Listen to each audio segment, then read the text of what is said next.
The 2021 CPI indicates that Malaysia is not progressing enough in ensuring the fight against corruption is top priority. We speak to Sudhagaran Stanley from Centre to Combat Corruption and Cronyism C4 on speeding up anti-corruption reforms and how the public can contribute in the process.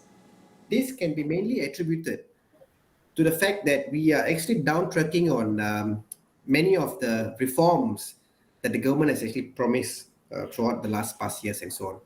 You see, in 2019, Saraya, the government back then had come out with this National Anti-Corruption Plan.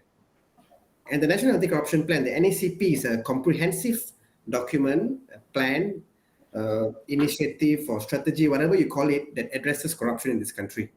Now, it was to be implemented from 2019 up to 2023. That means it gives us a 5-year implementation period. The NACP, he said, focuses on 5 main issues regarding combating corruption in Malaysia, including political finance governance, separation of powers such as the Attorney General and Public Prosecutor, police accountability, and reforms to the MACC. It talks about the appointment of the Chief Commissioner. It mentions about empowering the agency in terms of the appointment of the Chief Commissioner. It talks about budget allocations. It talks about having an oversight committee and the establishment of the Service Commission and the manpower as well. And today, we see a huge problem in the way the MACC share trading issue, has been dealt with. And it also does not help, when the chief himself is not setting the examples right. He refuses to appear before the Parliamentary Select Committee. He goes after whistleblowers. Now, what is the message that we are sending here? Instead of coming down hard, the government, and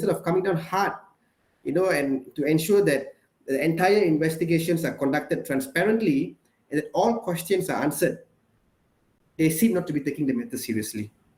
Stanley said one way for the public to contribute in fighting corruption is to hold elected MPs accountable. And one way for that is to hold their MPs accountable. They should text their MPs and tell their MPs to make sure that the NACP is implemented. Those who support the opposition, make sure that their MPs bring up the issue in Parliament, and those that support the government, make sure that the government actually implements the plan. So this is one way how the public can actually take part in holding the government or their MPs accountable to actually implement the NACP.